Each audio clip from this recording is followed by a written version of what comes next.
Isang quarter na lang ang nalalabi dito sa laban ng San Sebastian at Perpetual Altas. Lumamang ng 13 ang Altas, hinabol ng San Sebastian, cutting the lead down to 2 in the third quarter.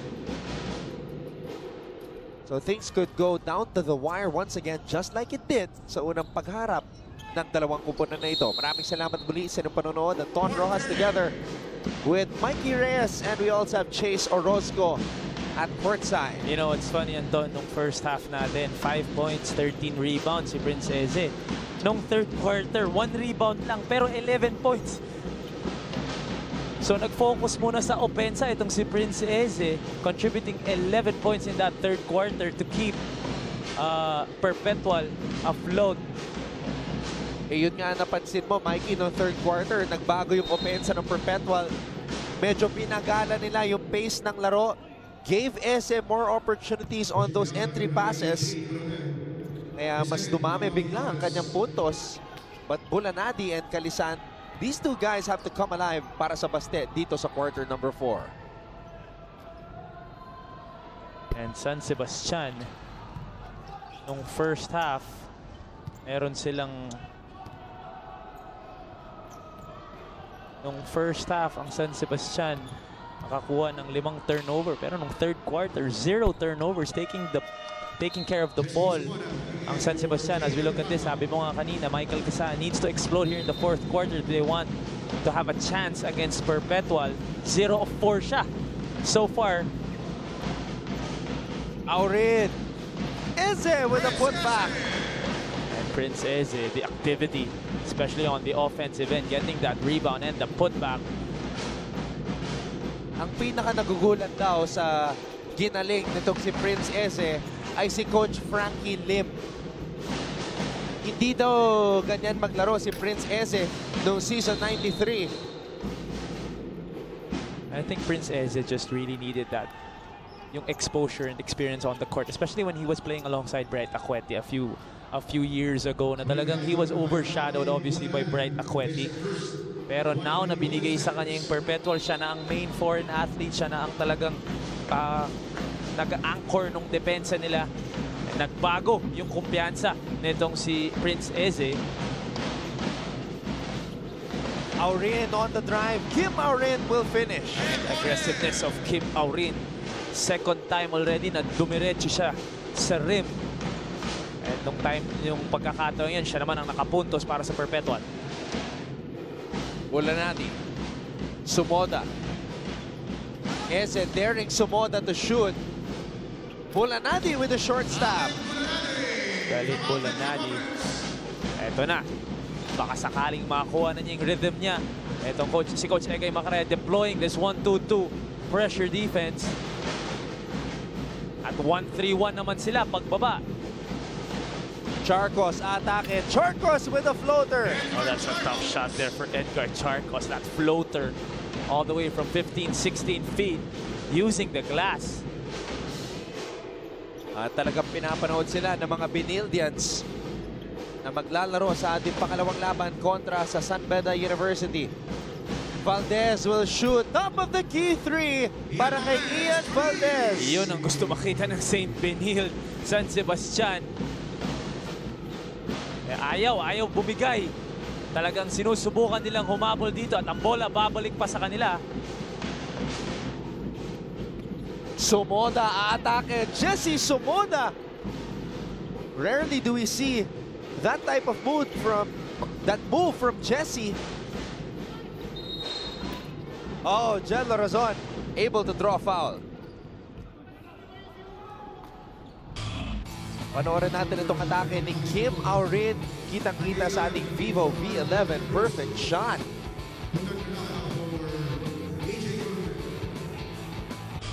Second personal foul on Alvin Capobres as Jel Lorazon will shoot 2.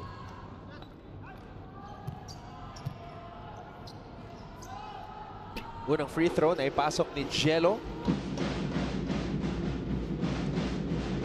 10 puntos para kay Razon dito sa laban na to.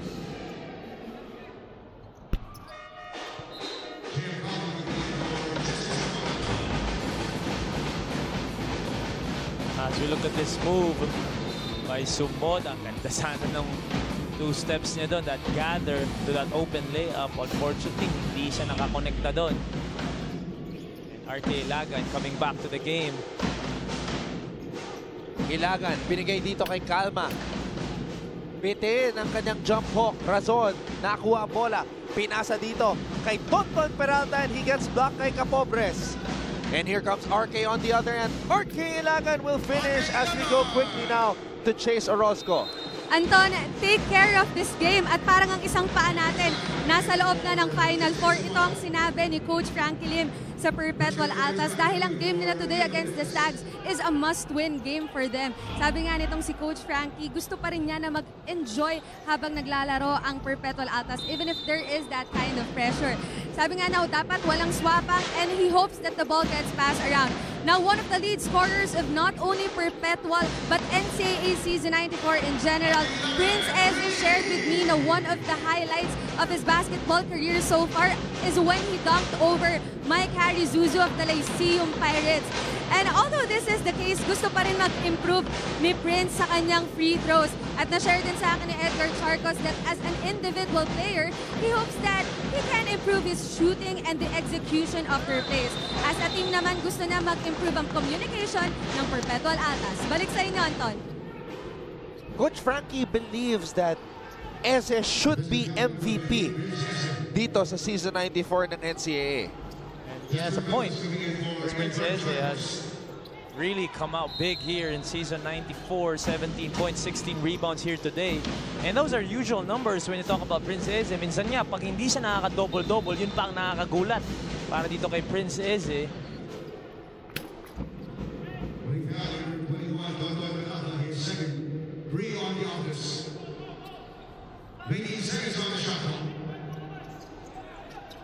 Eze has had 12 double-doubles here in Season 94.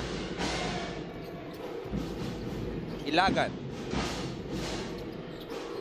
Kalisaan atake at sa wakas, Mike Kalisaan with his first field goal of the game. And good job there for San Sebastian identifying the mismatch. It was Kalisaan against Cuevas down low and Kalisaan taking advantage.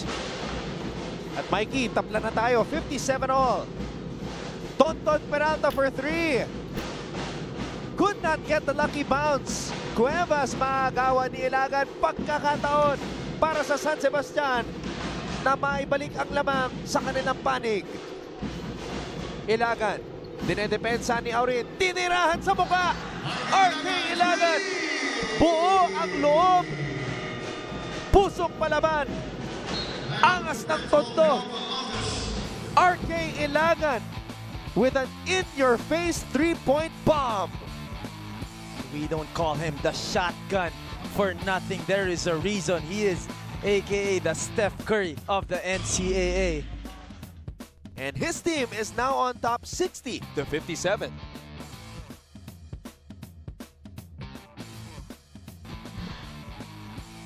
Well, imagine that. San Sebastian trailing by 13. They go on a furious rally at ngayon sila ang nauuna dito sa ating laban 60-57 with 5 minutes and 19 seconds remaining here in the game. RK Ilagan coming alive here in the second half. 4 of 6 from the outside to the tune of 16 points. Ilagan meron ng 30 made three-pointers dito sa Season 94. And Ilagan comes up with a steal. Ilagan stole the ball from Charcos. Kalisaan na atake. Kalisaan could not finish. Eto na si Razon. Eze hinihingi ang bola. Peralta titira mula sa kanto. Charcos. Oh, Charcos touched the ball last. And the Perpetual faithful obviously disagreeing with the call. What a run here for San Sebastian. Up by 3. 4:40 left. Bola nasa kanila pa. Kalisan, hinihingi ang bola dito sa poste. Kalisan, baseline jumper, specialty of the house. Michael Kalisaan missing that gimme down low, pero naibawi niya with that mid-range jumper.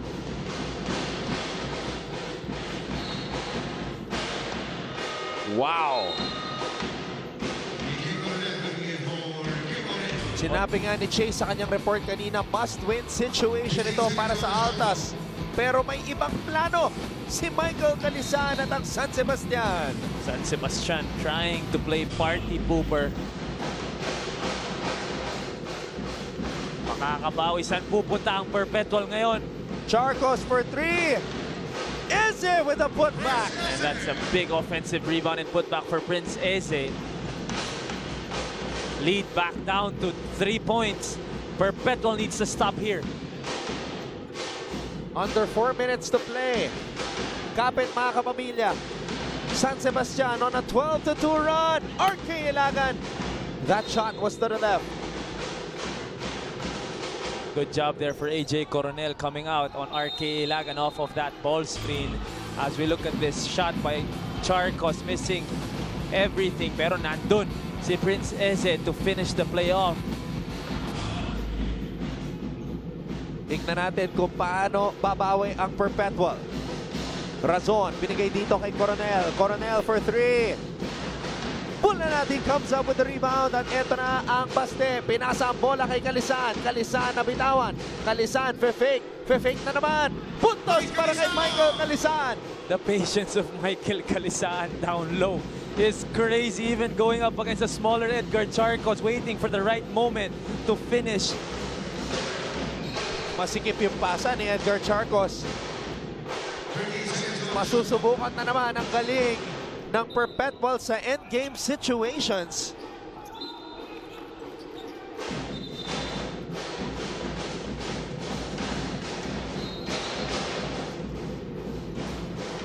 Kadalasan hindi natatalo ang Perpetual sa endgame.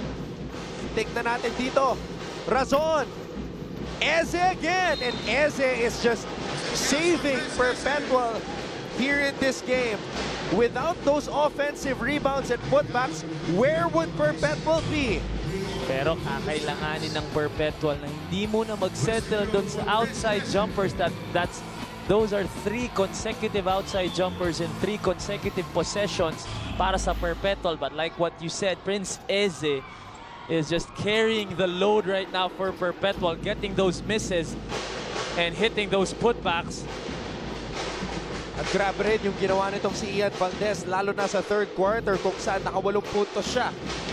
Perpetual is 4 out of 17 from the 3-point line. And those are quality minutes for Ian Valdez. And right now, San Sebastian is firing blanks. Eze tumatakbo. Peralta tumatakbo.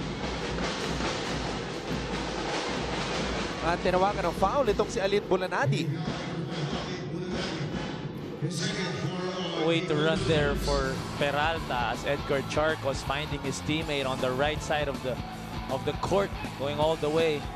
Alin Bulanadi asking for that offensive foul as he felt Peralta warded him off with that left hand.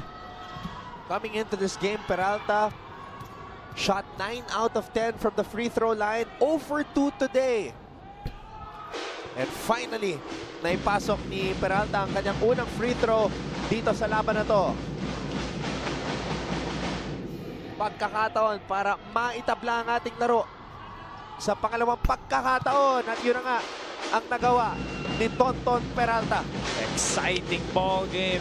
We're in for an exciting finish right now. I'm sure everyone is enjoying right now. Si Mix Bustos, Mr. Game Time, ay nanonood ngayon. Nag-enjoy. Si Mix Bustos, paborito yung mga down-to-the-wire situations dito sa NCAA. Bulanadi, titira sa labas. Alin Bulanadi! What a big shot there for Alin Bulanadi. May have been early on the shot clock. Tumira siya ng 3 points doon, pero he hits it. And Coach Egay Macaraya will take it. Sasagot si Razon. In and down. Bola ng paste. And Anton, that's the 4th straight 3-point shot for the 4th straight possession para sa Perpetual. Bulanadi, crossover. Binigay ang bola dito kay Capobres. Capobres, aatake. Titira, Alvin Capobres! Alvin Capobres just taking advantage of his height there. Just soaring over the much smaller Razon. 18 puntos para kay Alvin Capobres. Timeout, Perpetual.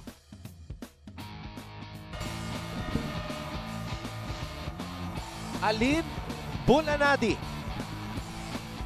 Nagpakawala ng 3 at sinundan naman ng isang basket mula kay Alvin Capobres na meron ng 18 points dito sa ating laro. And the vets have come out to play here in the 4th quarter. It's been Alin, Ilagan, Kalisaan, and of course Alvin Capobres teaming up on offense to get this 5-point lead with 1:50 left here in the game. Bola babalik sa Perpetual. Who will step up for them? Gaya nung sabi natin kanina, Anton, 4 straight possessions. Sa labas tumira ang Perpetual. Someone needs to attack and create something for their teammate or for themselves. Tingnan natin kung ito ba ay magiging si Edgar Charcos. Mananatili ang bola dito sa Perpetual matapos matapik ni Alvin Capobres ang bola palabas. Wala ng timeout si Coach Frankie Lim. Meron pang 2. Si Coach Egay Macaraya. Razon, naghahanap ng kakampi. Bola napunta dito kay Coronel. Coronel, aatake. Inaatrasan si Calma.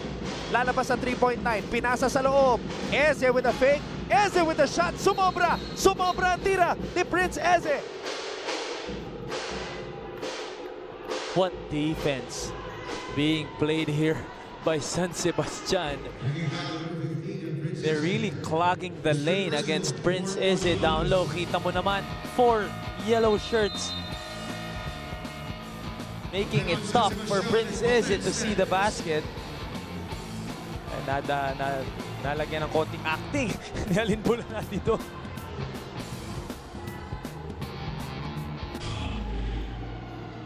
Sa screen. Kung gusto nyo mag-follow, pwede go under. Ito po ang mga darating na laban para sa Perpetual EAC at syempre ang Colegio de San Juan de Letran. Pero yung nakanselang laban ng Perpetual kontra sa San Beda University is schedule pa ng NCAA. 3 games left for Perpetual as Coach Frankie Lim is reminding his troops how important this game is for them. No bearing na ito para sa San Sebastian. That's why they have that nothing to lose mentality, which has really given them that spark here in the second half, especially in the 4th quarter. Pero dito matetest yung character ng Perpetual. Ito yung mga pagkakataon na madedevelop yung mentality ng mga batang ito. At ito rin yung mga kakailanganin ng Perpetual, especially entering the Final Four when they go up against the stronger teams. Ilagan, nakuha ang inbound pass, dinedepensa ni Charcos. Inuubos ng Golden Stags ang oras dito. Ilagan, crossover, Ilagan, titira. Agawan para sa loose ball, napulot ni AJ Coronel. That's the stop they needed. Jello Razon, atake. Jello Razon with some jelly on that layup. Well, fearless drive there for the rookie, Jello Razon. Cutting this lead back down to a single possession. Capobres, handoff para kay Ilagan. Gustong ibigay ni RK kay Alin ang bola. Alin wants this. He called Calma for the screen. Bulanadi. Pinasa dito kay Capobres. Capobres, crossover, atake. Alvin Capobres, supalpal ni Eze. Perpetual, tumatakbo. Charcos, umatake. Charcos with the basket plus the foul. Edgar Charcos answering the call for Perpetual. The backcourt duo of Jello Razon with that jelly on that lay-in. Sa kabila naman, good defense here for the big guy as usual. Prince Eze with that block forward pass. Edgar Charco slithering his way to the rim for that floater and one para dito kay Edgar Charcos. At mukhang bumibigay na ang katawan nitong si Alvin Capobres after scoring 18 points. Nanigas yung kanyang left leg as he is walking towards the bench with some help. Pero grabe yung tinira ni Edgar Charcos. Off balance, could not get any more lift. Inangat na lang niya ang bola and got that Hail Mary to fall. Edgar Charcos from Carlota City, Negros Occidental with a chance to tie the game. And he does. Big play there for Edgar Charcos, tying this ball game up, putting the pressure on San Sebastian. Tabla po tayo, 69 all. Arjan De La Cruz. De La Cruz with a crossover. De La Cruz with a fake. Linabas ang bola. Kalisan for three. Sumobra. Eze with the rebound. Pagkakataon para sa Perpetual. Isa na namang panibagong pagkakataon para maipanalo ang laro. Bola na kay Edgar Charcos.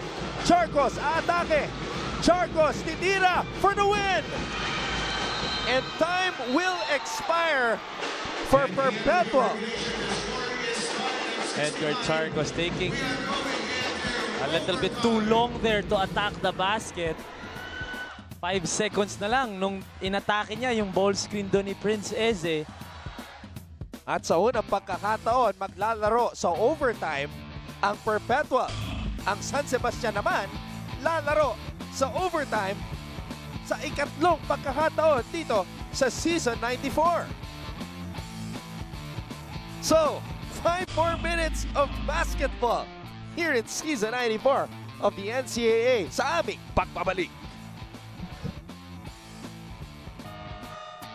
It is the 5th overtime here in Season 94 of the NCAA. What a wild finish, Mikey. But what do you make of that last play of the Perpetual Altas? Like what we said nga, a little bit too long yung atake doon, yung intay ni Edgar Charcos doon sa play na yon. It was a ball screen play, the usual pick and roll between Edgar Charcos and Prince Eze. But because he attacked a little bit too late, he had to settle for that tough layup. Pero more importantly, meron pang 5 minutes to determine the winner in today's matchup. What a game so far between the Perpetual Altas and the San Sebastian Stags. So here we go. San Sebastian kontra Perpetual. Maraming salamat muli sa pagtutok. Anton Rojas, Mikey Reyes, Chase Orozco, ang inyong broadcast team. AJ Coronel starting off this overtime with a bang. Big shot there for AJ Coronel. Getting the lead back for Perpetual, which they lost late in the third quarter. Bola Nadi, binigay ang bola dito kay Kalisan. Kalisan, multiple fakes. Linabas ang bola. Ilagan for three. Wala. Kalma, naagawan si Eze. Naunahan pa para sa putback. Seldom do you see Prince Eze losing the rebound battle, but JM Calma, just the activity getting that ball and that putback. Coronel hands it off to Edgar Charcos. Charcos, binalik ang bola sa kapitan. Coronel, binigay kay Razon. Bitin ang kanyang tira. Babalik ang bola sa San Sebastian. Same play there, Edgar Charcos to a popping AJ Coronel. AJ Coronel making the right decision. Extra pass to an open Jello Razon. Di lang na-shoot nung rookie nila. Kalisan, kanina nakashoot siya sa pwestong yan with a face-up jumper. Ngayon naman, Bulanadi ang titira. Sumobra, Eze with the rebound. Coach Egay disappointed with that shot by Elin Bulanadi all the way out there. Charcos, Razon, Coronel.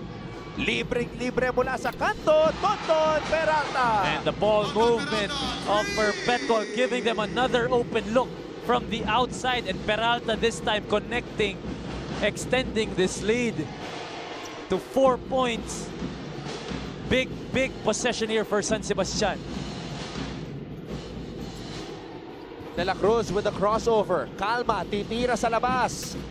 Badly missing that shot. Babalik ang bola sa Perpetual. Bad possessions for San Sebastian so far here in the third, here in overtime. Coronel. Dinedepensa ni Kalisan. Charcos. Ginamit ang SS screen. Charcos atake. Bola mapupunta kay Peralta. Airball. May oras pa ang Perpetual. Kailangan na nilang tumira. Charcos just in time. Offensive awareness by the point guard of Perpetual, getting that ball and flipping it up right on time. Gusto lang siguraduhin ni Coach Frankie Lim na counted yung basket na yon. Pero mukhang nabitawan ni Charcos just in time. Malalaman namin sa aming pagbabalik.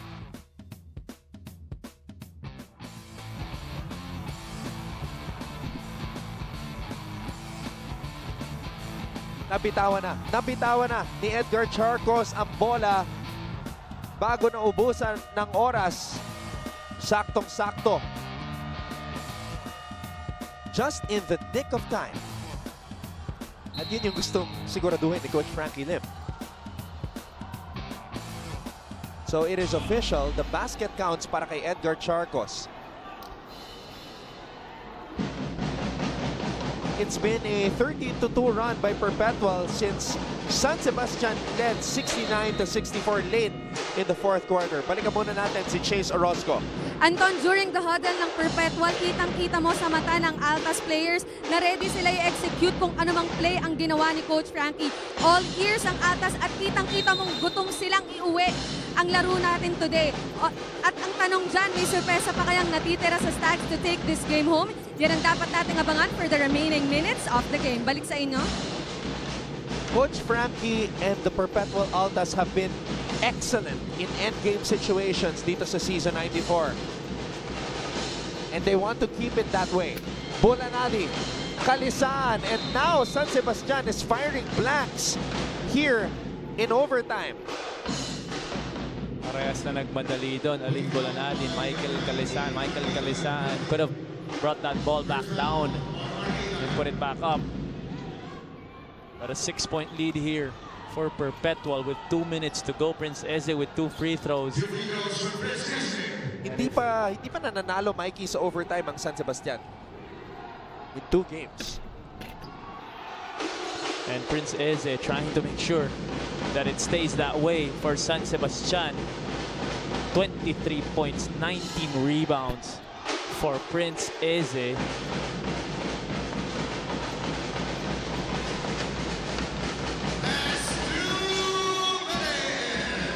Perpetual outscoring San Sebastian 10-2 dito sa overtime. Kalisan, dinedepensa ni Razon. Binigay ang bola dito kay Bulanadi. Kailangang makabuntos ng San Sebastian dito sa possession na ito. De La Cruz, titira sa labas. That's an air ball. And San Sebastian just breaking down here in overtime. I believe they only have 2 points. Yep. Which was that JM Calma putback way doon sa ano pa lang, kakasimula pa lang ng overtime noon. Coronel, aatake. AJ Coronel is able to draw foul. And right now, Perpetual just having their way on offense, attacking the basket, fishing for fouls. AJ Coronel identifying the mismatch. He had the speed mismatch over JM Calma, especially from all the way out there. Taking JM Calma off the dribble. 12.6 rebounds for AJ Coronel, the ever so reliable forward of Perpetual. But it's been this guy who has really carried the load for Perpetual, both on offense and defense. Talking about Prince Eze. At nararamdaman na ni Prince Eze ang panalo. He's pumping his fists. Pero mahaba pa ito. Again, malaking bagay itong laro na ito para sa Perpetual to create a little bit more space between them and St. Benilde. Pero Alin Bulanadi, maybe a case of A little bit too late here. Hindi pa raw ubos ang kanyang bala. At nakagawan pa ang Perpetual, a mental lapse right there by the Altas, and Coach Frankie is livid. At I'm sure Coach Frankie, ito yung mga bagay na ayaw niya, especially winning multiple championships here in the NCAA. He knows that those small mistakes can cost you a ball game. RK Ilagan, bitin ang kanyang tres. Razon comes up with the rebound. And fortunately for Perpetual, RK Ilagan misses that three-pointer. Eze, pinupos niyan si Calma. Eze, nakuha ang bola.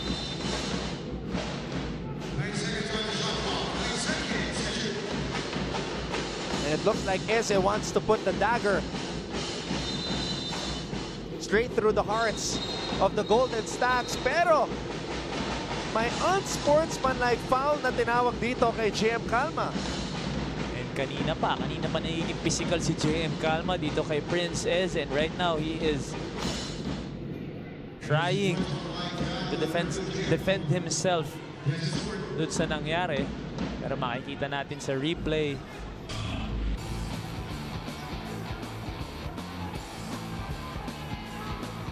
Ayun. Matamaan niya dun.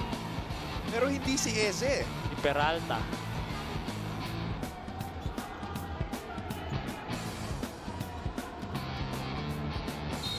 So, malaking problema ito para sa San Sebastian. At ngayon naman, si Coach Egay Macaraya. I believe that's his second technical of the ball game, which means he will be ejected. And things just falling apart here for San Sebastian. Tama ka, kanina tinawagan ng technical foul si Coach Egay Macaraya for talking to the referee at the end of the first half.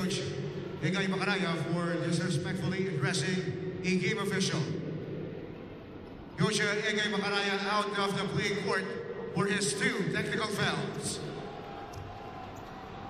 Coach Egay Macaraya ejected from the game. I believe he is automatically suspended for the next game as they go up against the Letran Knights. I'm not mistaken.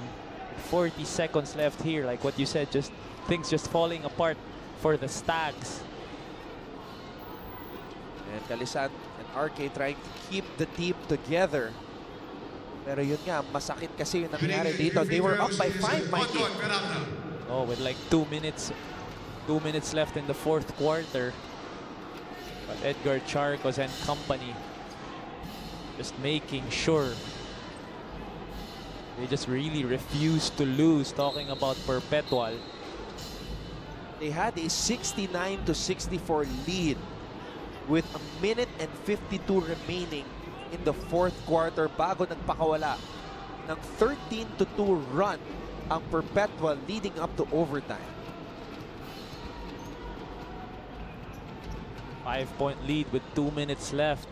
Maliit yun. Lalo na dito sa NCAA. We've seen stranger things here in season 94 as Perpetual is 40 seconds away from registering this win, this big win against San Sebastian, which puts a little bit more pressure on St. Benilde, who will go up against defending champion San Beda after this.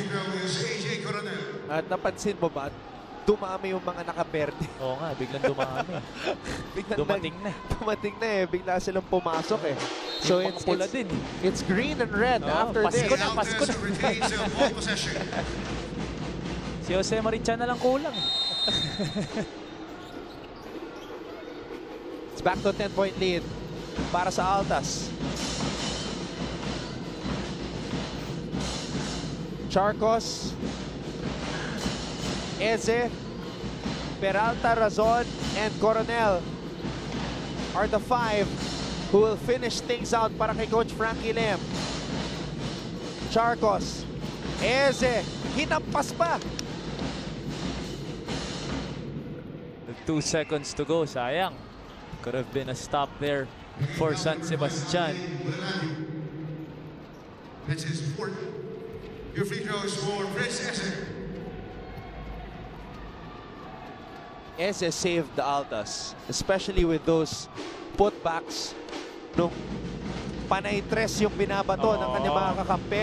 There were like 2 missed threes that he just caught and put back up and in. Bailing out his teammates is Prince Eze, 25 points and 23 rebounds.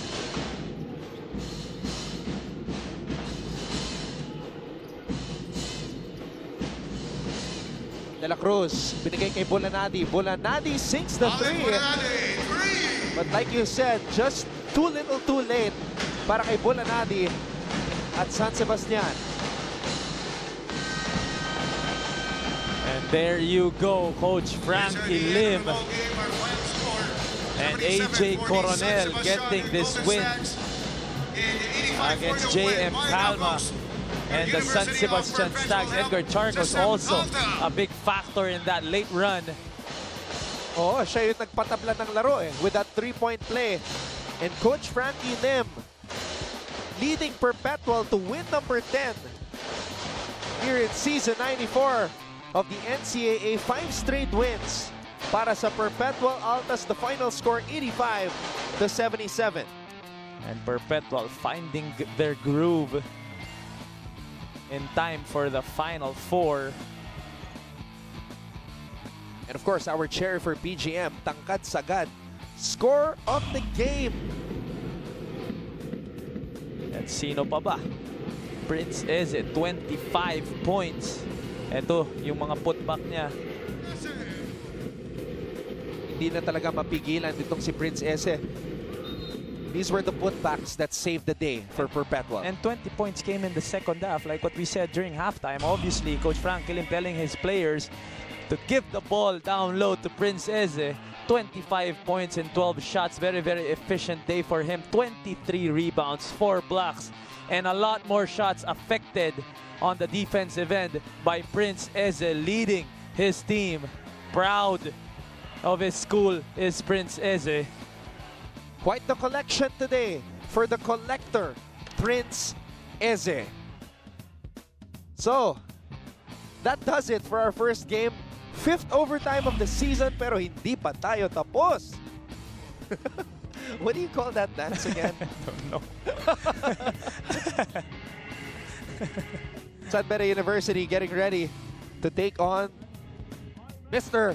Game Face, Ayan na! Justin Gutang, and the CSB Blazers as they're all set to go to war in our second game here in season 94 of the NCAA. But once again, ating final score ng ating unang laban, 85 para sa Perpetual, 77 para sa San Sebastian in overtime. Perpetual improving to 10-5, San Sebastian falling to 4-11. Sa ngalan ni Direk Raul De Ocampo, Chase Orozco, Mikey Reyes, at ang lahat ng mga bumubuo ng ABS-CBN Sports, ako po si Anton Rojas nagsasabing, huwag po kayong aalis dahil susunod na ang laban sa pagitan ng 2-time defending champion Sudbury University at College of St. Benilde dito sa Season 94 ng NCAA.